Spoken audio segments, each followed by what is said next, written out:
I'm absolutely delighted now to be joined by John Lorsch from NIGMS. John, welcome. Thank you. Thank you for taking the time to talk to us today. I'm very pleased to do so. You'll be the guy everybody wants to speak to at this meeting. We'll see. So let's kick off right from the beginning. How do you go about making sure that the taxpayer, if you like, gets the biggest bang for his buck for the research that you're funding? So that's an excellent question. One of the things we're doing right now is studying strategic planning process. And that's exactly the question we're asking, is how can we invest the taxpayers' money in the most effective and efficient way possible? The models we've been using for the past decade or so were really born of the budget doubling. And I think it's not a surprise to anyone that the budget doubling is over.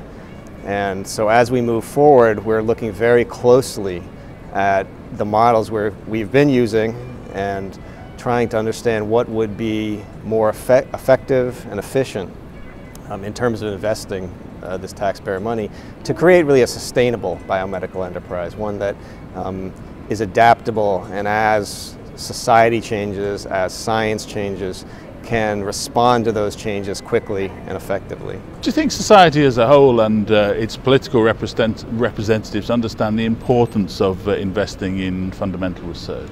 Well, I think it's incumbent upon scientists to continue to make that case and to tell the taxpayers and their representatives why what they do is so important and should be invested in.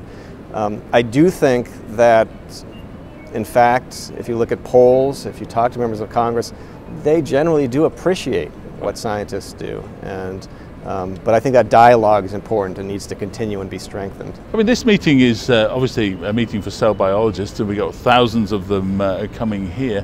Well, how do they play their part? Because the dialogue is very much about kind of how you invest in their research, but what's their role in this?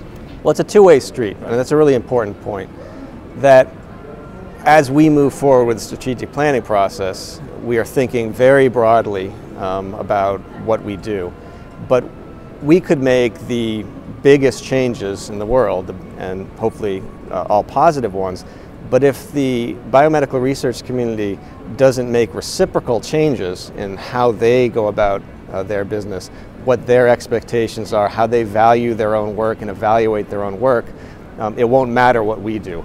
And so as we move forward with this strategic planning process, we're going to be engaging very closely with the scientific community in a two-way dialogue, to make sure that there's introspection and reorganization going on in the biomedical research community in response to what we do, and what we do is in response to what they are doing as well. But challenging but interesting times, and thank you very much indeed for joining us. Thank you very much. Thank you. John.